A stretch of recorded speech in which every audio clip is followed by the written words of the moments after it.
welcome back my YouTube channel. Nah, di video kali ini aku bakal ngelanjutin pengalaman aku di magang untuk part 2-nya. Jadi buat kalian yang penasaran kisah selanjut kami itu gimana, kalian bisa nonton videonya sampai habis.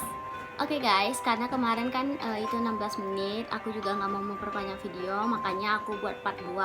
Dan kisah selanjutnya itu dimulai dari yang kelanjutan pas ayahnya Oni itu jumpa tali pocong kan. Di situ juga ada kejadian kalau ibunya sama adik-adiknya itu 2 orang ngedengerin ketokan pintu gitu 2 kali. Tapi sama sekali guys, kalau misalnya hari Sabtu sama Minggu itu emang nggak ada orang di dalam mes, karena kami yang dari luar kota itu pulang semua ke kota kami. Dan di situ cuma Oni doang yang di dalam mes itu. Kalian kalau aku bisa jelasin, mes kami itu kayak tersudut kali gitu. Ini mes kan, dia tuh kayak di ujung ada berapa deret rumah, ada kayak 7 atau 8 deretan rumah, tapi cuman 3 deret rumah yang dipakai untuk karyawan. Nah, deretan selanjutnya itu rumah kosong karena udah nggak layak pakai gitu kan, karena kan karyawan cewek di sana itu sedikit. Jadi kami itu dipakai yang rumah paling ujung dan paling sudut. Bayangin sama kalian, itu nggak ada orang sama sekali. Dan tiba-tiba siang bolong pas ibu Oni sholat dan adiknya lagi duduk juga, itu dengar suara ketokan 2 kali. Dan pas dibuka pintunya nggak ada orang sama sekali. Terus selanjutnya itu dari Maiken. Nah, kan aku bilang kalau Maiken itu lebih peka ke pendengaran.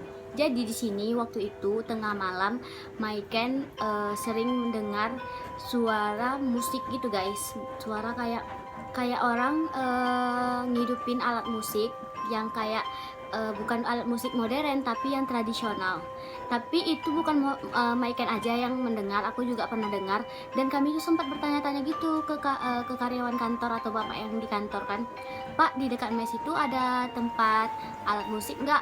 Atau ada tempat latihan musik nggak? Terus kata karyawannya nggak ada sama sekali, karena itu memang betul-betul mes. Terus kami langsung kayak, jadi yang kami dengar selama ini apa gitu. Itu pas kami udah tahu itu pun kami tetap mendengar suara musik gitu tuh tengah malam. Bayangkan sama kalian, itu tuh kayak sampai berair gitu mata aku minatnya. Kayak serem gitu aja, kayak yang di Jawa-Jawa gitu kan, yang mendengar alat musik apa kayak ini, kayak desa penari. Tapi kami dia tuh di mes kami aja kedengarannya gitu, kalau di mes karyawan nggak ada. Oke guys, kisah selanjutnya itu terjadi sama Sinta sama Oni. Nah, Sinta sama Oni ini satu kamar. Jadi kalau mereka ngeletakin helm perusahaan itu di atas lemari. Dan waktu itu malam Sinta ini nyanyi guys, karena kan Sinta emang suka nyanyi.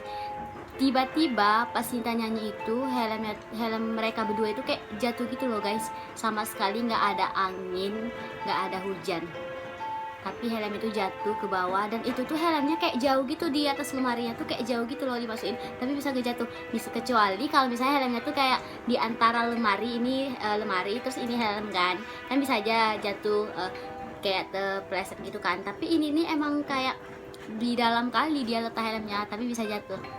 Kira-kira siapa ya yang ngapain? Terus selanjutnya itu Maiken juga. Jadi Maiken ini pernah tidur, nggak bisa tidur, dia nggak bisa tidur. Jadi dia sampai jam 2 malam gitu dia nggak tidur. Terus tiba-tiba ngedengar suara cewek lagi kerumunan gitu, ketawa-ketawa, kayak gosip-gosip juga, tapi sama sekali nggak ada. Pas ditanya ke mes sebelah, kata di malam kalian ada ngumpul, ada bicara-bicara atau ketawa-ketawa, mereka bilang nggak ada. Terus mereka pun tanya balik ke kami, kalian ada bicara-bicara nggak? Weh, tadi malam soalnya aku dengar kayak mes kalian tuh berisik kali. Jadi siapa dong? Kami udah saling menanyakan, tapi nggak ada yang ketawa malam itu juga. selanjutnya dari teman aku yang di mes sebelah, karena kan aku bilang 2 orang itu di mes sebelah dan 8 orang di mes aku.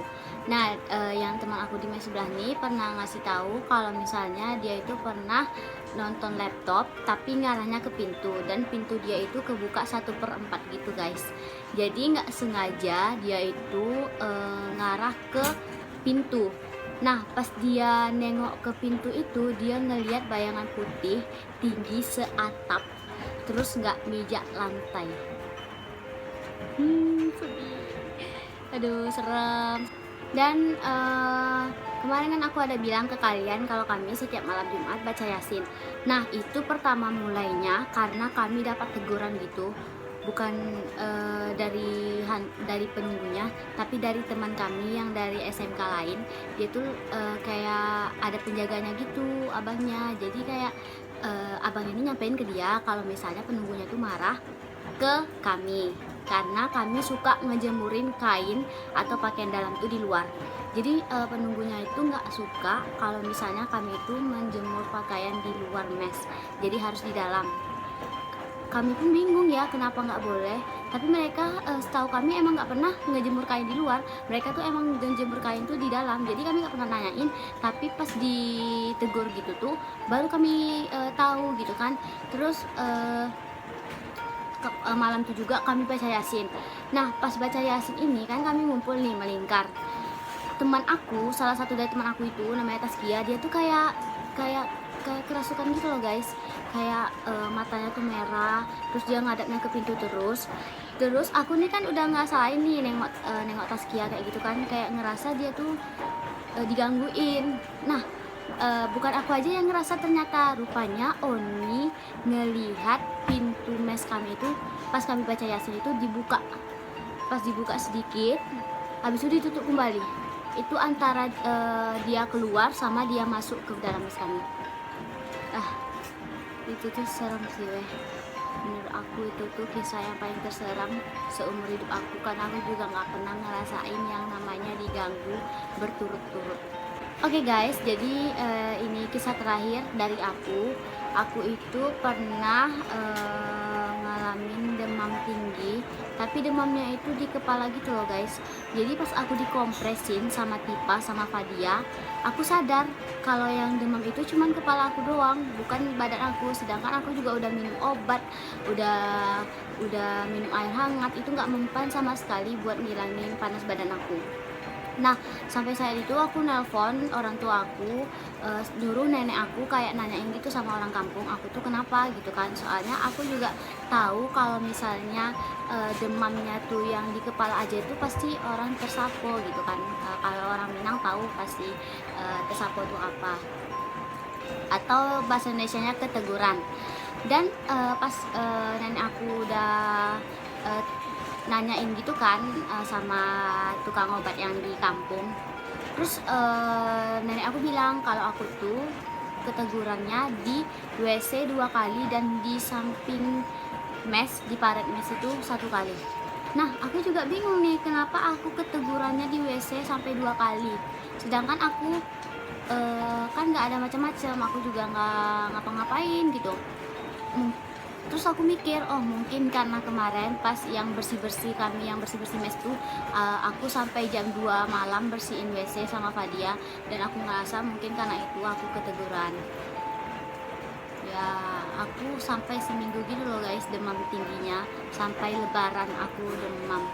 Bayangin sama kalian, aku nggak mood lebaran gara-gara aku demam dibawa dari mes. Oke, cukup sekian horror experience aku kali ini, karena ini emang benar-benar kisah nyata aku dengan teman-teman, dan aku juga nggak ada ngelebihin, nggak ada ngurangin juga. Jadi semoga kisah aku ini bisa